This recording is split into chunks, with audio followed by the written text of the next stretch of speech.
Savak, good day. Savak, good day. Peace divine, peace God, all that good stuff. So in this video, I wanted to explain why am I changing my legal name and just the intent behind it and why you may want to consider it. You may want to consider changing your name. I know that it might sound like extreme, like, oh, why would I ever change my name? Like, what's the point of that? But we all know, right, that everything is energy, right? And vibration. Like, hear me speak, like it's a clear vibrating. Like I'm vibrating, right? And then you're getting the vibration. So we know that sound is vibration, right? And we know that certain vibrations and certain sounds are linked to certain people, places, or things, right? So the name that my parents gave me is Keegan Bastia, right? Keegan is my first name, Bastia is my dad's last name, right? So I looked online, right, a while ago, and Keegan, it means fiery and intellectual in Irish, which I feel like fits me in general because I'm like, this is like, I'm fiery and like intellectual. So it fits me, right? But I'm not Irish. Like, that's the issue. Like, that's a little discrepancy in like the energy, right? And we know when we say somebody's name, right? Or we say an ancestor's name, right? We know simply saying their name, we're invoking that energy. You feel me? And I wanted a name with like a lot more cultural and historical and like spiritual significance, right? So my new name, I'm actually gonna go to the wherever I gotta go. Cause I was talking to this lady, she said I gotta go to court, and then she sent me an email, but I gotta look at the email because she said I gotta get like a fingerprint scan or something like that. But I'm gonna go through that like whole process. I'm gonna change my social, driver's license, birth certificate, like everything. Like I'm gonna change everything for real, for real. My new name is gonna be Bookman. No, my new name is Bookman Banana Buddha Bastia, right?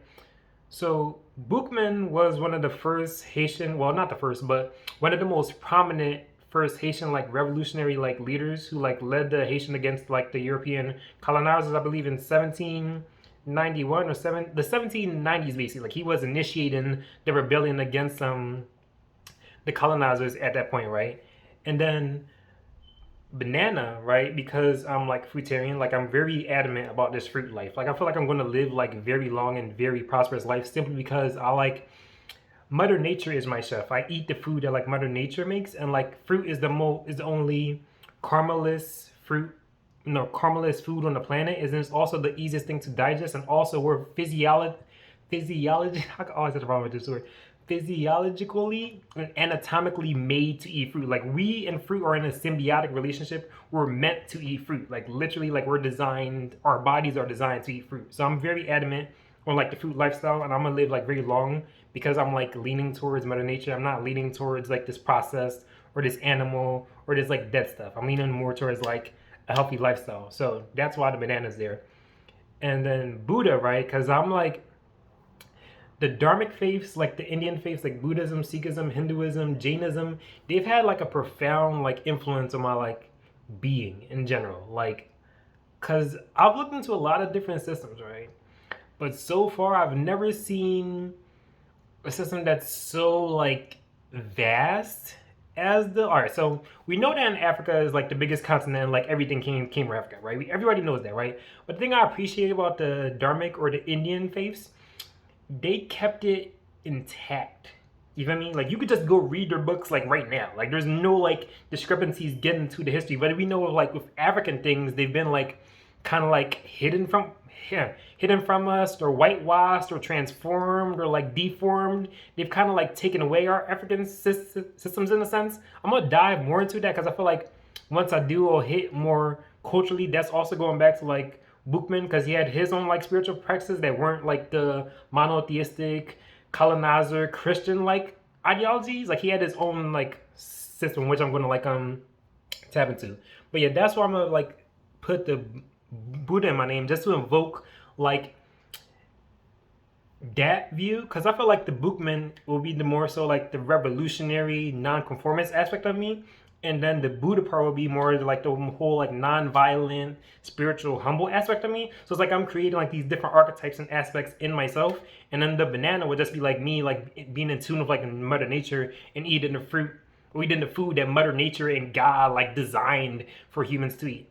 And the Bastia is just like my father's last name, and I'm gonna keep it for now. I may change it in the future. I'm not sure, but I'm gonna keep it for now. And like to me, that represents like the material and like the wealth aspect, because my dad is like he's like very like successful, so like that part represents more so like my material, fiscal, and like financial aspects, and like in terms of like land or property or like family and family. That's the thing, like building like a strong family, because it's like from my dad's last name, so it's like it just like represents that to me and mine. But then also I'm gonna go even deeper. I'm gonna make an acronym for each letter in my name, right? And the Bookman is gonna be English acronyms, right? The banana is gonna be Spanish acronyms, because I was looking online and like I believe that Spain and like Ecuador and like Brazil are like the highest exports of like fruit. So I'm gonna have those in Spanish. The Buddha is gonna be like Sanskrit acronyms, because like Sanskrit is like the whole Indian like language system. And then Bastia will be French, because I believe Bastia like translates from like a French last name that they gave to like the Haitians. But yeah, like I'm just, and also I'm like I looked into like the numerology of my name as well. It's, I believe it's like, oh yeah, yeah. Give me a second. If I have this in my journals, be lit. Give me a second. It should be here. Give me a second. If I could find it for you guys. Oh yeah. Could y'all see that? So I was like looking into like the numerology of it as well, and it's like just breaking like all of that down, like the numerology and like the gematria aspect of my name. Like there's a lot of like names like really carry like a lot of energy, you know. I just wanted to like shift the energy when people speak to me. So when people come to me, right, they be like, oh, what's your name? I'm like, oh, Bookman Banana Buddha Bastia, right? And then I'm like, the fuck is that? They mean like, I know it's gonna throw people off, right? But then when I explain it, right, they'll be like, oh, that can make sense. So then they can either call me Bookman Banana or Bastia. Bookman Banana or Buddha, like depending on like word or like life path is. If you do yoga and meditation, you might want to call me Buddha. If you're into like fruit, you might want to call me Banana. If you're like Haitian, you might want to call me like Bookman. You know what I mean? So it's like it's really based upon like where you're at. So you could like come at me from multiple different aspects in a sense. So like that'll be like really cool. And also I got the shout out to KRS-One, right? Because KRS-One, like the rapper, like the MC, like the author, like the speaker, right? He like really helped me like inspired me with the whole acronym thing, because his name is like his rap name, well, his artist name is KRS-One, right? And it stands for knowledge reigns supreme over nearly everyone. You feel me? And like he also said, anytime you're creating something, you're getting into a field, right? Once you invoke the ancestor or somebody or a